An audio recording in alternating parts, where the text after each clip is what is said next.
بسم اللہ الرحمن الرحیم۔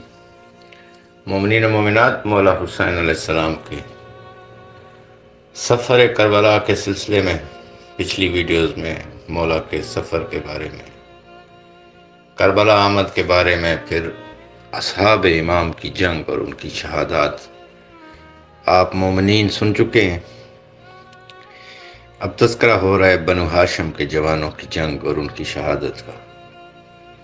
جس طرح کہ پہلے میں نے عرض کیا تھا کہ جیسے اصحاب امام شہید تو سارے ہوئے ہیں، یہ تاریخ کا ستم ہے یا کچھ بھی سے آپ کہہ لیں، اور یہ تو ہر مومن و مومنہ جانتے ہیں کہ کتنے ظالم ادوار گزرے ہیں حکومتوں کے۔ یہ بھی ایک جبر مشیت ہے کہ پھر بھی یہ واقعات تاریخ کی صورت میں ہم تک پہنچ گئے۔ لیکن بعض اصحاب کی جنگ اور شہادت کی تفصیل تاریخ میں نہیں ملتی۔ ہاں یہ ملتا ہے کہ وہ میدان میں گئے، مبارزہ طلب ہوئے، پھر شہید ہوئے۔ اسی طرح بنو ہاشم کے جوانوں میں بھی کچھ جوانوں کی شہادت، اس کی تفصیل ملتی ہے، ان کی جنگ کی، ان کی شہادت کی۔ میں نے شہزادہ علی اکبر علیہ السلام کی شہادت والی ویڈیو میں بتایا ہے کہ امام رضا علیہ السلام نے ابن شبیب سے کہا کہ 18 بنو ہاشم کے جوان شہید ہوئے ہیں، تو ان 18 میں سے شہادت تو سب کی ملتی ہے، نام بھی ملتے ہیں، لیکن تفصیل نہیں ملتی۔ تو جن کی تفصیل ملتی ہے ان کا ذکر انشاءاللہ جیسے اصحاب امام کا کیا ہے، بنو ہاشم کے بھی ان جوانوں کا ذکر تفصیل سے کریں گے، اور جن کی زیادہ تفصیل نہیں ملتی، جتنی ملتی ہے تاریخ میں، وہ انشاءاللہ آپ کے گوش گزار کروں گا۔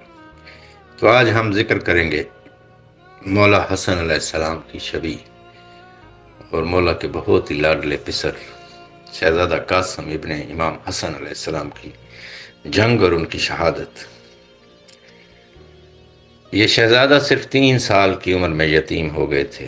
مولا حسن علیہ السلام کی شہادت کے وقت شہزادہ قاسم کی عمر ظاہری طور پر 3 سال تھی۔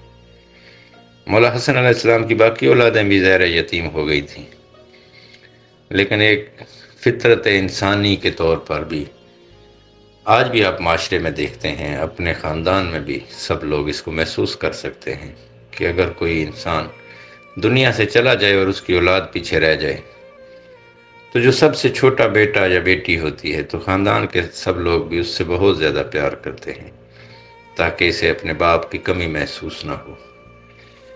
بالکل اسی طرح مولا حسین علیہ السلام نے اپنے بھائی کی تمام اولادوں کا بہت خیال رکھا، لیکن مولا خصوصی طور پر شہزادہ قاسم سے بہت زیادہ پیار کرتے تھے۔ روز عاشور حضرت قاسم بن حسن علیہ السلام بڑے دکھی دل اور بڑے پردرد خاطر ہو کر مولا حسین علیہ السلام کی بارگاہ میں آئے اور آ کے عرض کیا، یا اماں الاجازت لامضی الی قتال ہؤلاء الکفرۃ۔ اب یہ شہزادہ قاسم فرما رہے ہیں کہ چچا جان مجھے میدان میں جا کر ان کافروں سے جنگ کرنے کی اجازت دیں۔ مولا حسن کا بیٹا کہہ رہا ہے کہ ان کافروں سے مجھے جنگ کرنے کی اجازت دیں۔ یہ دنیا میں ایسے کافر تھے جو کلمہ پڑھنے والے کافر تھے۔ اور شہزادے نے عرض کی کہ چچا جان بھائی علی اکبر کی شہادت کے بعد مجھے دنیا میں رہنا بالکل اچھا نہیں لگ رہا، اور بھائی علی اکبر کی شہادت کے بعد آپ کے چہرے کا کرب اور آپ کے چہرے کی مظلومیت میں قاسم دیکھ نہیں پا رہا۔ امام حسین علیہ السلام نے فرمایا، اے میرے جان سے پیارے بھائی کی نشانی، تمہیں کیسے میدان میں جانے کی اجازت دوں؟ میں تمہیں دیکھتا ہوں تو مجھے حسن یاد آ جاتے ہیں، تم چلتے ہو تو لگتا ہے میرے بھائی حسن چل رہے ہیں، تمہارا چہرہ دیکھتا ہوں تو مجھے حسن یاد آتے ہیں۔ بیٹا قاسم، میں تیرے اس نازک پیکر کو تیروں اور تلواروں کے لیے میدان میں کیسے بھیجوں؟ جناب قاسم نے چچا کا دامن پکڑا۔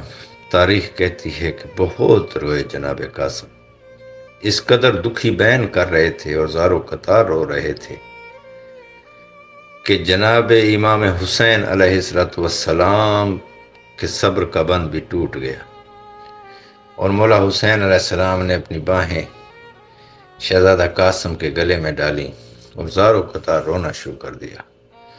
دونوں چچا بھتیجا کو ایک دوسرے سے اس طرح گلے میں باہیں ڈال کر روتے ہوئے جب دوسرے بنی ہاشم کے جوانوں نے دیکھا تو وہ بھی زارو قطار رونے لگے، اور جب ان کے بین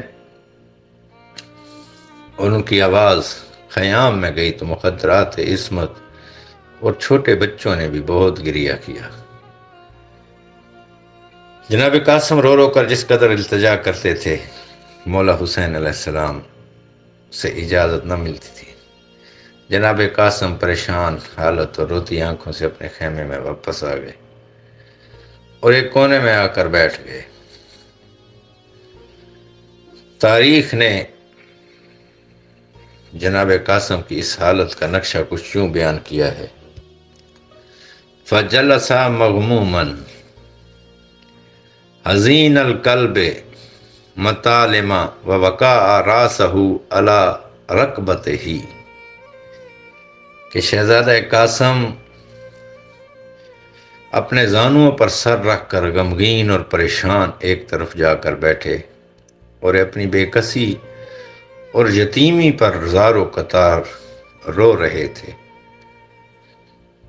اور بالکل چھوٹے بچوں کی طرح شہزادہ قاسم بابا بابا کہتے تھے۔ اسی حالت میں شہزادہ قاسم کو یاد آیا کہ میرے بابا نے میرے بازوؤں پر ایک تعویذ باندھا تھا اور وصیت کی تھی کہ اے قاسم، جب بھی تمہارا غم و اندوہ بہت زیادہ ہو جائے تو اس تعویذ کو کھولنا اور جو کچھ اس میں لکھا ہو اس پر عمل کرنا۔ اپنے دل میں یہ خیال آیا شہزادہ قاسم کو کہ آج تک چچا حسین علیہ السلام کے زیر سایہ رہا ہوں، کبھی کوئی غم دیکھا ہی نہیں، اور آج تک ایسا مشکل وقت بھی مجھ پر نہیں آیا، اور یہ حالت کبھی نہیں دیکھی۔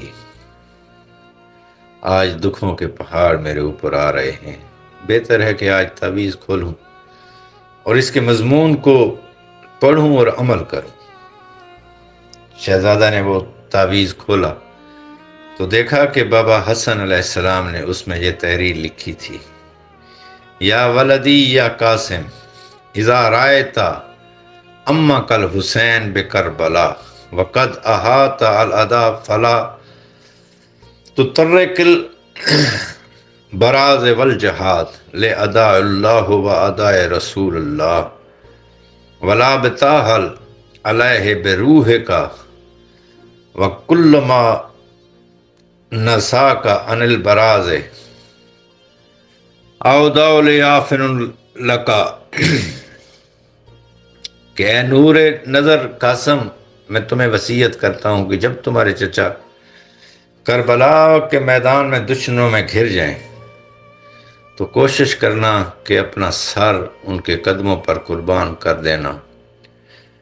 اگر وہ تمہیں جان قربان کرنے کی اجازت نہ دیں تو بار بار اجازت مانگنا تاکہ اجازت دے دیں، اور اگر پھر بھی اجازت نہ ملے تو میرا یہ خط میرے بھائی کو دینا۔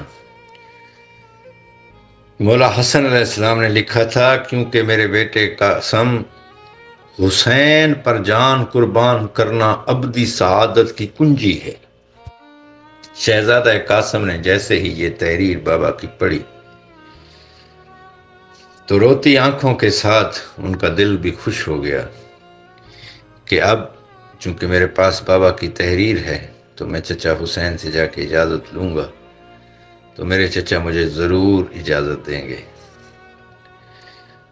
یہ خط لے کر جناب قاسم فوراً چچا کے پاس آئے اور بابا کی لکھی ہوئی تحریر دکھائی۔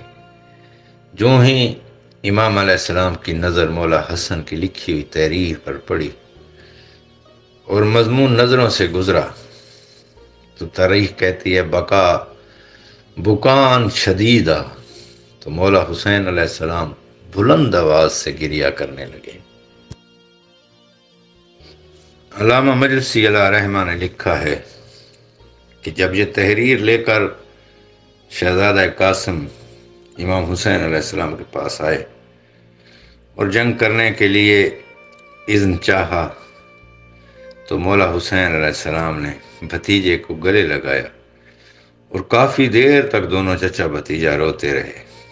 دونوں اس قدر روئے فجعل یبکیان حتی غشی علیہما۔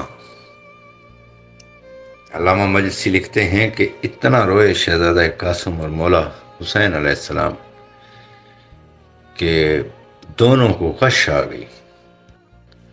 صاحب منتخب التواریخ والے لکھتے ہیں کہ گریہ ازاری کے بعد امام نے شہزادہ قاسم سے پوچھا، یا ولدی التمشی برجلک الی الموت، اے میرے نور نظر، کیا خود موت کی طرف چل کر جائے گے؟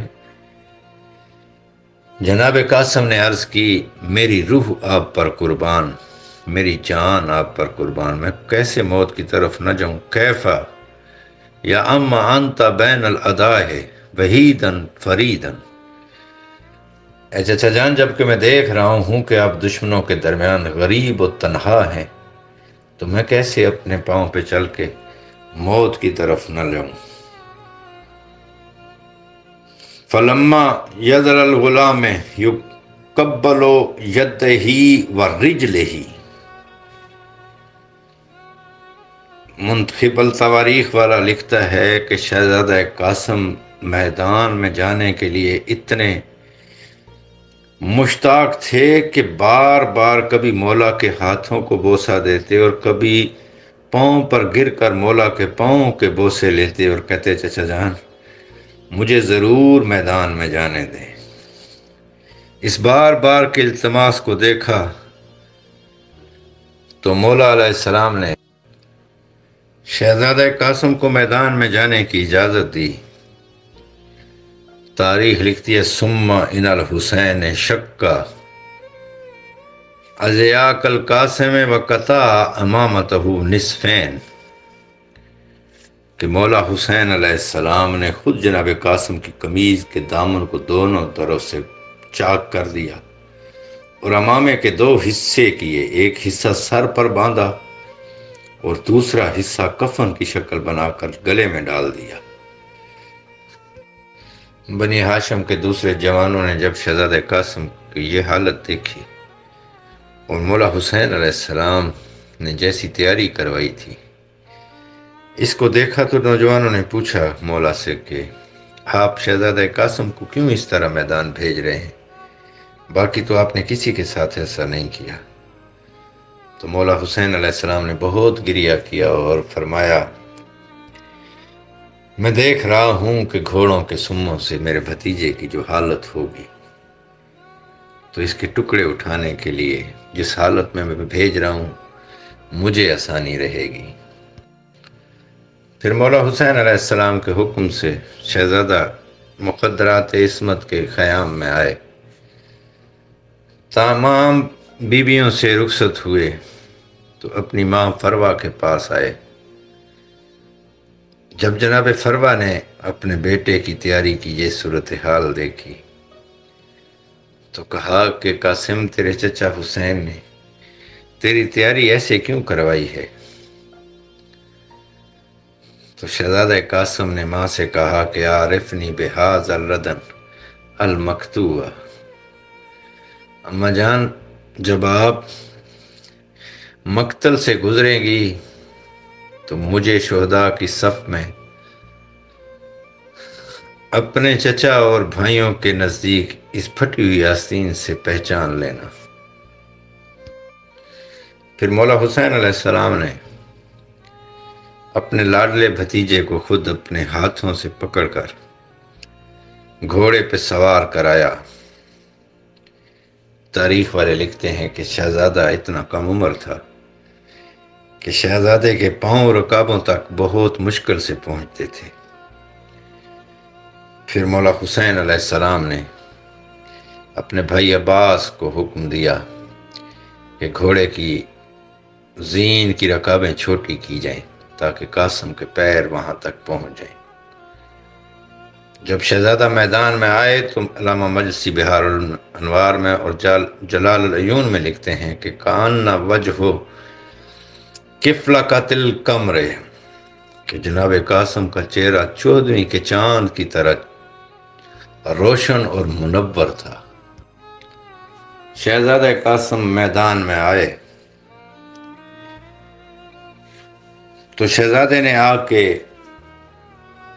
اپنے خاندانی جہ و جلال سے آ کر یہ رجز پڑھا اور اپنا تعارف کرایا۔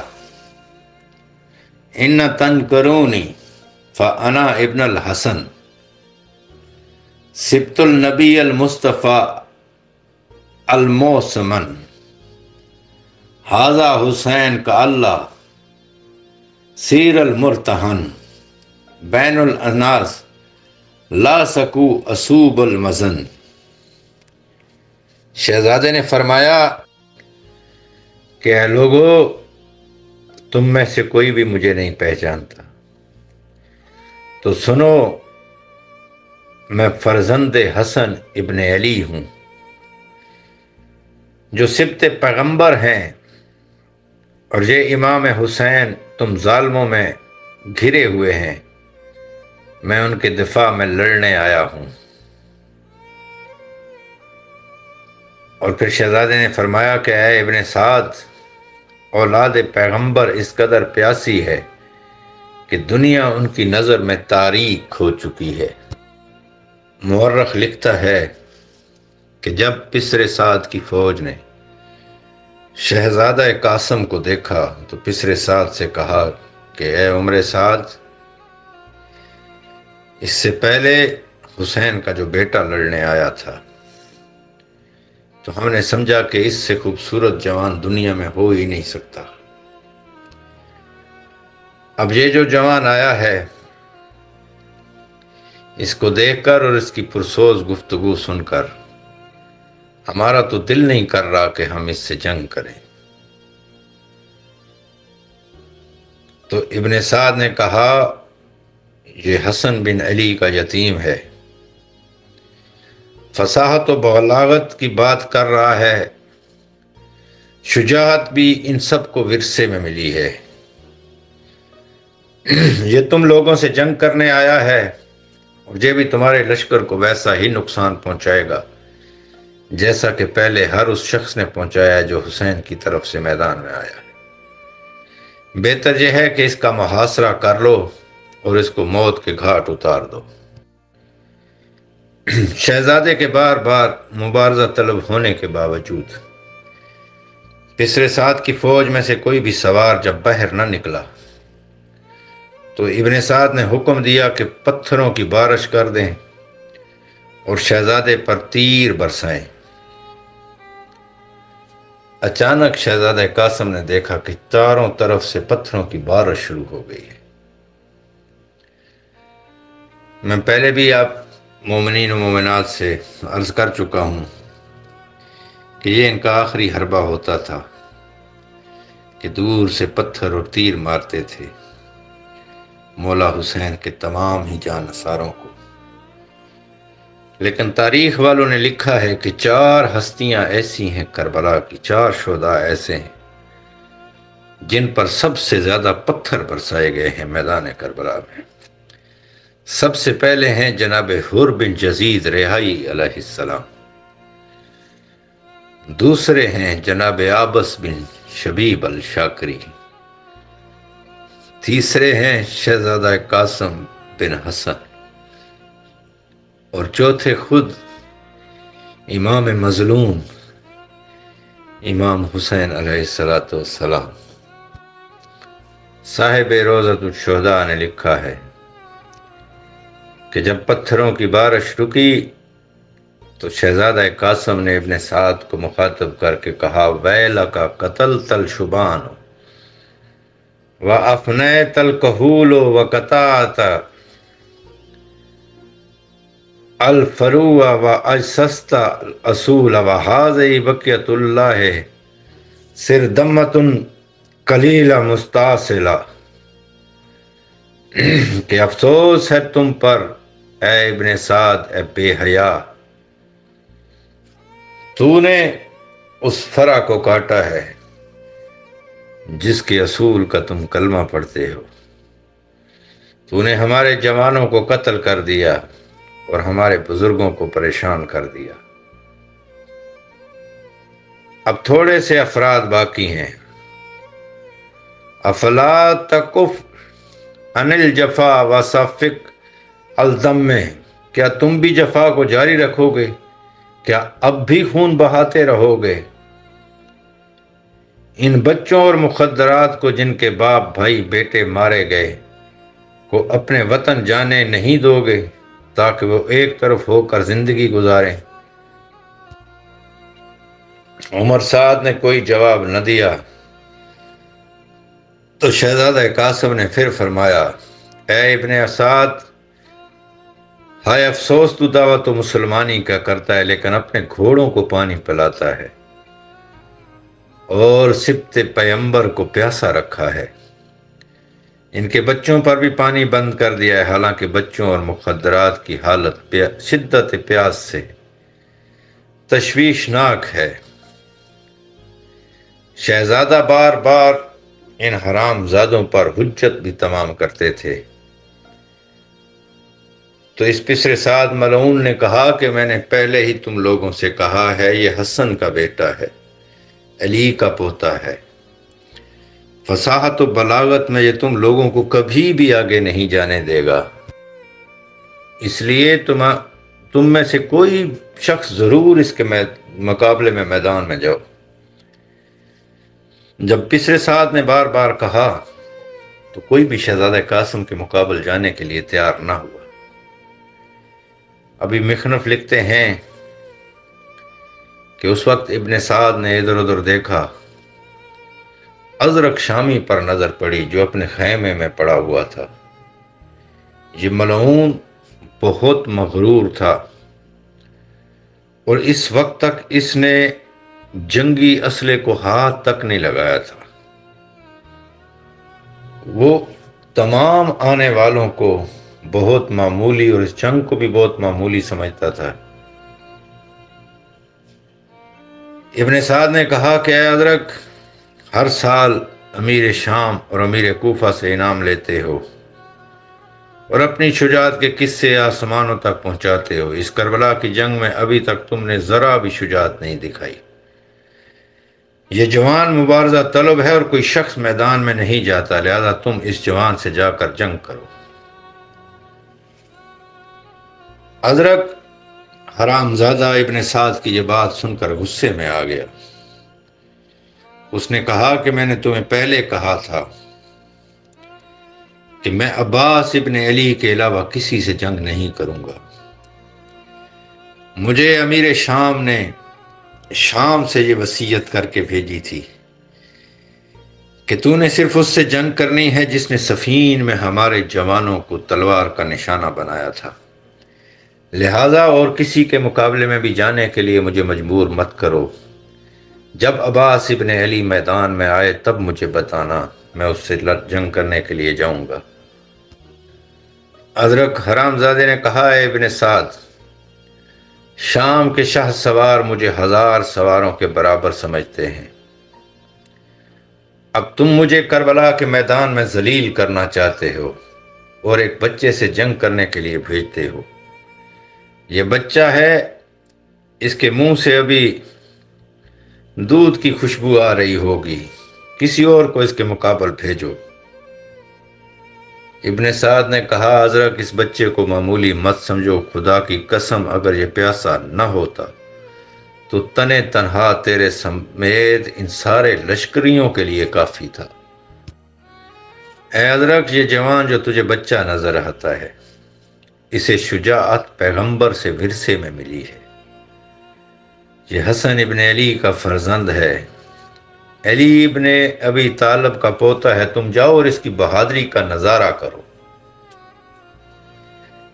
یہ ازرق سمجھ گیا کہ اب کوئی چارہ نہیں، اس لیے جانا پڑے گا۔ ابن سعد نہیں چھوڑتا، ازرق کے 4 بیٹے تھے، جن میں سے ہر ایک شجاعت و بہادری میں مشہور تھا۔ اس نے اپنے بڑے بیٹے کو بلایا اور غضبناک ہو کر کہا، جاؤ اور اس جوان کا سر لے کے آؤ۔ یہ بڑا بیٹا تمام جنگی اسلحہ سے آراستہ ہو کر شہزادے کے مقابل آ گیا، اپنی تلوار بلند کی اور حیدر کرار کے پوتے پر حملہ کیا۔ جناب قاسم نے جب دیکھا کہ ایک سوار تلوار لہرائے میرے سر پر آن پہنچا ہے تو ڈھال اپنے چہرے کے سامنے کی اور اپنے چاند جیسے چہرے کو چھپا لیا۔ ازرق کے بیٹے نے تلوار کی ضرب لگائی، جس سے جناب قاسم کی ڈھال کے 2 ٹکڑے ہو گئے۔ اسی وار سے شہزادہ قاسم کا بایاں ہاتھ بھی زخمی ہو گیا۔ جب حضرت عباس علمدار نے یہ دیکھا تو امام حسین علیہ السلام سے عرض کی کہ شہزادے کا ہاتھ بھی زخمی ہو گیا ہے اور ڈھال بھی ٹوٹ گئی ہے، تو مولا مجھے قاسم کی مدد کے لیے میدان میں جانے کی اجازت دیں۔ مولا نے اپنے بھائی کو تو اجازت نہ دی، البتہ ایک اور ہاشمی جوان کو ایک نئی ڈھال دے کر شہزادہ قاسم کے پاس بھیجا۔ شہزادہ قاسم کو جب نئی ڈھال ملی تو شہزادہ قاسم نے اپنے عمامے کا ایک ٹکڑا پھاڑ کر اپنے بائیں ہاتھ پر اپنے زخم پر باندھا اور نئی ڈھال لے کر شہزادہ پھر اس حرام زادے کے مد مقابل آئے اور شہزادے نے ازرق کے اس بڑے بیٹے پر ایک ایسی ضرب لگائی کہ وہ زمین پر ڈھیر ہو گیا۔ زمین پر گرتے ہی اس کے سر سے خود اتر کر دور جا گرا۔ اس حرام زادے کے سر کے بال بہت لمبے تھے۔ شہزادہ قاسم نے گھوڑے پر بیٹھے بیٹھے جھک کر اس ملعون کو بالوں سے پکڑا اور اسے کربلا کی ریت پر گھسیٹا۔ اس کے باپ ازرق کو دکھانے کے لیے شہزادے نے اسے گھوڑے کے ساتھ گھسیٹا اور پھر بالوں سے ہی پکڑ کر اسے اوپر اٹھایا اور اتنی زور سے زمین پر مارا کہ اس کی گردن کی ہڈی ٹوٹ گئی۔ شہزادے نے اس کی قیمتی تلوار اتر کر اٹھا لی۔ جب ازرق ملعون نے یہ منظر دیکھا تو اپنے دوسرے بیٹے سے کہا کہ جلدی جاؤ اور بھائی کا جا کے بدلہ لو۔ اس کا دوسرا بیٹا ملعون میدان میں آیا اور اس نے آ کے شہزادے کے سامنے بکواس کرنی شروع کی تو شہزادہ قاسم نے اسے مہلت ہی نہ دی اور اس کے پہلو میں ایسا نیزہ مارا کہ وہ وہیں ڈھیر ہو گیا۔ پھر ازرق کا تیسرا بیٹا مورخ لکھتا ہے کہ وہ سر کی طرح میدان میں آیا اپنے بھائیوں کا بدلہ لینے کے لیے، اور اس نے آ کے بد زبانی کی اور کہا کہ اے بے رحم شہزادے، تو نے میرے بے مثل 2 بھائیوں کو قتل کر دیا ہے۔ شہزادہ قاسم نے بڑے اطمینان سے فرمایا، پریشان نہ ہو، اگر بھائیوں کی محبت پریشان کر رہی ہے تو میں تمہیں ابھی بھائیوں کے پاس بھیج دیتا ہوں۔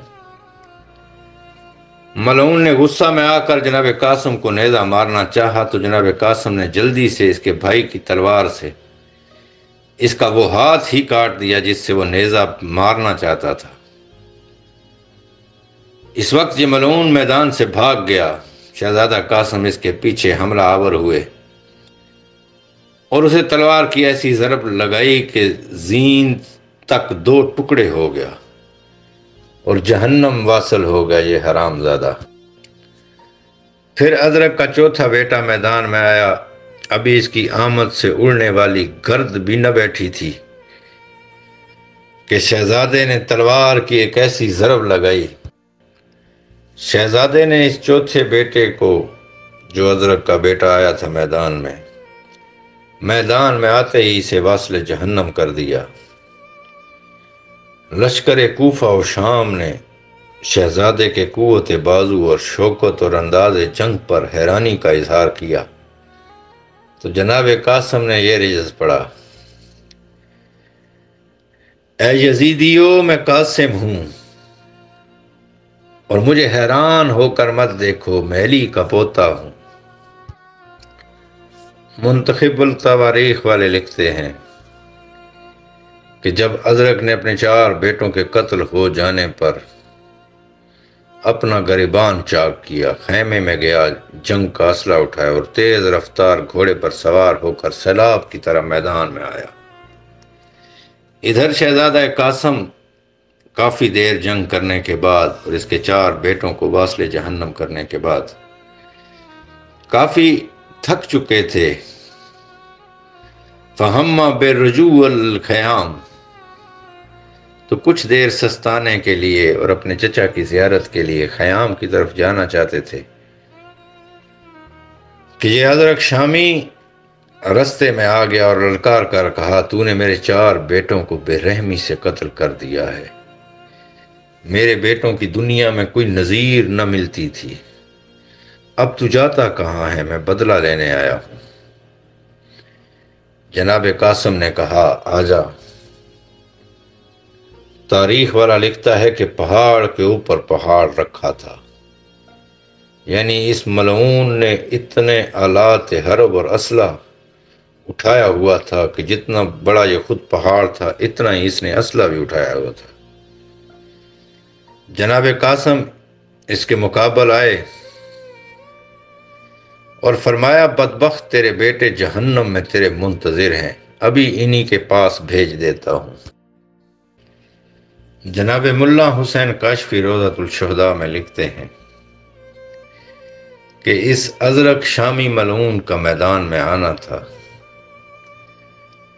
کہ دونوں طرف کے لوگ متوجہ ہو گئے اس کی طرف۔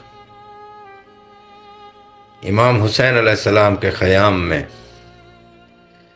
حضرت عباس علمدار علیہ السلام نے آ کے مولا سے عرض کی کہ مولا، آپ دیکھ رہے ہیں کہ ہمارا شہزادہ پیاسا ہے، تھکا ہوا ہے، اور یہ ملعون خاص طور پر میرے ساتھ جنگ کرنے کے لیے آیا تھا، آپ مجھے اجازت دیں کہ میں اس کے مقابلے میں جاؤں۔ مولا حسین علیہ السلام نے فرمایا: عباس، آج تو بھی قاسم کا زور بازو دیکھ لے۔ تاریخ والے لکھتے ہیں کہ اس حرام زادے نے پہلے نیزے سے شہزادہ قاسم پر وار کیا، شہزادے نے اس کے وار کو روکا، پھر شہزادے نے اس پر نیزے سے وار کیا۔ تاریخ والے لکھتے ہیں کہ 12 دفعہ نیزوں کا اسی طرح رد و بدل ہوا، پھر یہ حرام زادہ تو اپنے بیٹوں کے قتل کی وجہ سے بالکل اندھا ہو چکا تھا، اس نے ایک نیزہ شہزادہ قاسم کے گھوڑے کے پیٹ میں مارا، جس سے گھوڑا شدید زخمی ہو کر گر پڑا، اور شہزادہ قاسم اب پیدل تھے اور یہ گھوڑے پہ سوار تھا، یہ وار کر رہا تھا اور شہزادہ قاسم زمین پر پیادہ ہونے کے باوجود اس کے ہر وار کو روک رہے تھے۔ مولا حسین علیہ السلام نے کہا: عباس، تجھے بس اتنی اجازت ہے کہ ایک تازہ گھوڑا جا کر قاسم کو دے آؤ۔ حضرت عباس علمدار علیہ السلام ایک نیا گھوڑا لے کر آئے اور آ کر گھوڑا شہزادہ قاسم کو پیش کیا۔ شہزادہ قاسم نے اپنے چچا سے نیا گھوڑا ملنے پر خیام کی طرف متشکر نظروں سے دیکھا، گھوڑے کی رکابوں کو بوسہ دیا اور پھر گھوڑے پر سوار ہو گئے۔ شہزادہ نے تلوار سے اس حرام زادے پر حملہ کرنا چاہا تو اس نے دھوکہ دینے کے لیے کہا کہ اے پسر حسن، یہ تو میرے بیٹے کی تلوار ہے جو میں نے 1000 دینار میں خریدی تھی۔ یہ دھوکہ دینا چاہتا تھا اور شہزادے کو باتوں میں لگانا چاہتا تھا۔ اس نے کہا کہ یہ تلوار 1000 دینار میں خریدی تھی، یہ تو میرے بیٹے کے لیے تھی، کیا تو اس سے میرے ساتھ جنگ کرے گا؟ تو شہزادہ قاسم نے کہا: یہ تلوار تجھے پسند ہے تو اسی تلوار سے تجھے تیرے بیٹوں کے پاس بھیجتا ہوں۔ الغرض شہزادے نے تلوار کا وار کیا اور اس حرام زادے کو اس کے بیٹوں کے پاس بھیج دیا۔ ان پانچوں کو قتل کرنے کے بعد شہزادہ خیام میں واپس آئے۔ جب ازرق شامی کو اور اس کے 4 بیٹوں کو قتل کرنے کے بعد شہزادہ واپس آئے تو مولا حسین علیہ السلام نے آگے بڑھ کر اپنے شہزادے کو گھوڑے سے اتارا، سینے سے لگایا، بہت پیار کیا، اور مولا نے فرمایا کہ علی اکبر کے بعد قاسم بیٹا آپ نے بھی اپنے دادا کی یاد کروا دی ان لوگوں کو۔ تو شہزادہ قاسم نے بھی وہی الفاظ کہے کہ چچا جان کاش ہم پیاسے نہ ہوتے۔ تاریخ والا لکھتا ہے کہ مولا حسین علیہ السلام نے اپنی انگوٹھی اتار کر شہزادہ قاسم کو دی۔ شہزادے نے وہ انگوٹھی اپنے منہ میں رکھی، کچھ انہیں پیاس سے افاقہ ہوا، پھر دوبارہ اپنے چچا سے اجازت لے کر شہزادہ قاسم میدان میں آئے۔ صاحب روضۃ الشہداء نے لکھا ہے کہ وہی شہزادہ جو پہلی دفعہ آیا تھا اور مبارزہ طلب ہوئے تھے تو یہی کوفی و شامی کہتے تھے کہ یہ بچہ ہے، ہم اس کے مقابلے میں نہیں جائیں گے۔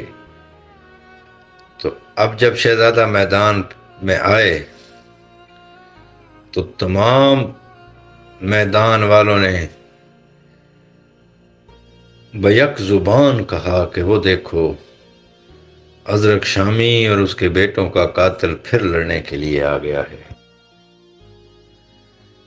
جنگ کے طبل پھر بجنے شروع ہو گئے اور ہر طرف سے حملہ کرنے کا اعلان ہو گیا۔ شہزادہ قاسم کی نظر عمر سعد کے پرچم پر پڑی تو شہزادہ نے حملہ کر کے ان کا پرچم گرانے کی پکی ٹھان لی۔ شہزادے نے جا کر حامل پرچم جو کہ قلب لشکر میں تھا، شہزادے نے پہلی صف پر حملہ کر کے اس کو ہٹا دیا، پھر دوسری صف پر حملہ کیا، اسے چیرا، پھر تیسری صف پر حملہ کر کے راستے سے ہٹایا، پھر چوتھی صف اور پھر 5ویں صف تک جا پہنچے۔ حالت یہ تھی کہ صاحب حدائق الانس والے لکھتے ہیں آپ جس صف کے پاس پہنچتے تو وہ صف خود بخود شہزادے کے رعب اور ہیبت سے کھل جاتی تھی۔ دشمن خائف ہو کر جناب قاسم کو راستہ دیتے اور قاسم گزر جاتے، پھر پیچھے سے صف پھر بند ہو جاتی۔ جب شہزادہ 5ویں صف میں پہنچے تو قاسم نے اپنے آپ کو لشکر کے درمیان گھرا ہوا پایا۔ اب آپ اس لشکر کثیر میں گھر چکے تھے اور ان کے محاصرے میں آ گئے تھے، اور اس صاحب پرچم تک بھی نہ پہنچ سکے۔ تمام لشکر نے شہزادے کا محاصرہ کر لیا اور ہر طرف سے نیزوں اور تیروں سے حملہ آور ہو گئے۔ شہزادہ اتنے زخمی ہو گئے کہ لڑتے لڑتے شہزادے کے بازو تیروں سے چھلنی ہو گئے۔ جب ادا نے دیکھا کہ اب شہزادہ کمزور ہو گیا ہے، خون زیادہ بہہ گیا ہے اور اب یہ واپس بھی نہیں جا سکتے، بلکہ اب تو شہزادہ قاسم کی بعض مورخین نے لکھا ہے کہ ان کی آواز بھی مولا حسین تک نہیں پہنچ سکتی تھی، تو صاحب روضۃ الشہداء لکھتے ہیں کہ تب پیادہ فوج نے ان کا راستہ بند کر دیا اور ان پر یکبارگی حملہ کیا۔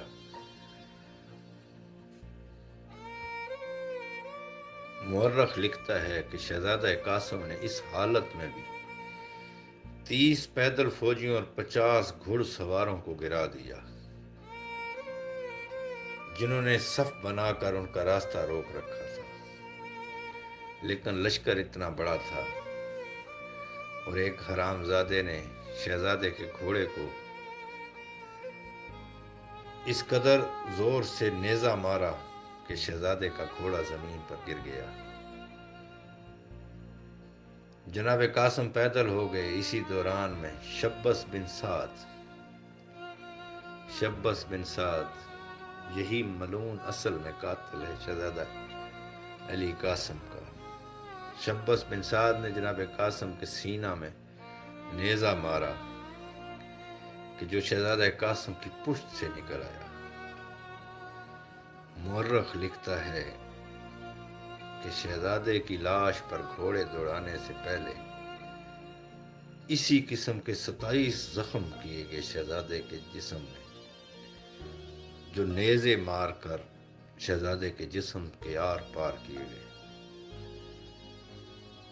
اب ان حرام زادوں نے پسر سعد کے حکم سے زندہ شہزادے پر گھوڑے دوڑا دیے۔ ویسے تو تمام شہداء کی پامالی کی گئی کربلا میں، لیکن وہ یوم عاشور کو عصر عاشور کے بعد مولا حسین علیہ السلام کی شہادت کے بعد شہداء کی لاشوں پر گھوڑے دوڑائے گئے۔ شہزادہ قاسم وہ واحد شہید ہیں کہ یہ ابھی زندہ تھے کہ ان پر گھوڑے دوڑا دیے گئے۔ شہزادہ قاسم نے شبس بن سعد ملعون کا نیزہ لگنے پر اپنے چچا کو آواز دی، تو ان ملعونوں کو کیا پتا کہ امام کیسے آوازیں سنتے ہیں۔ جناب قاسم کی آواز سنتے ہی تاریخ والے لکھتے ہیں کہ امام اپنے بھتیجے کی آواز سنی تو تیزی سے میدان جنگ میں آئے، لشکر کی صفوں کو حملہ کر کے ہٹایا اور وسط لشکر میں پہنچ کر دیکھا تو قاسم خاک و خون میں غلطاں ہیں۔ شبس ملعون شہزادے کے سر پر کھڑا سر کاٹنے کے انتظار میں تھا۔ امام حسین علیہ السلام نے اس شبس ملعون کو ایک ہی وار سے جہنم رسید کر دیا۔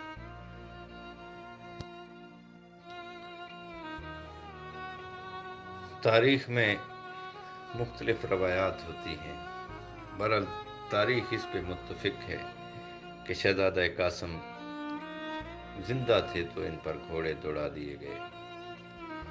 پھر مولا حسین علیہ السلام نے میدان کے مختلف حصوں سے شہزادے کے وہ جسم کے ٹکڑے اکٹھے کیے اور انہیں میدان سے لے کر خیمہ گاہ میں آئے۔ باقی شہزادہ قاسم کی شہادت کے واقعات، جیسا کہ میں نے پچھلی ویڈیو میں بھی عرض کیا تھا کہ ان کی شہادت کے بعد کے واقعات، خیام میں آنا، بیویوں کا گریہ ازاری کرنا، وہ سب آپ روز ہی سنتے رہتے ہیں۔ مجھ میں اتنی ہمت نہیں ہوتی کہ میں مصائب یہ والا زیادہ بیان کر سکوں۔ انشاءاللہ اگلی ویڈیو میں بنی ہاشم کے باقی کسی جوان کی جنگ اور شہادت کا تذکرہ کریں گے۔ مجھے اپنی دعاؤں میں یاد رکھیے گا۔ والسلام۔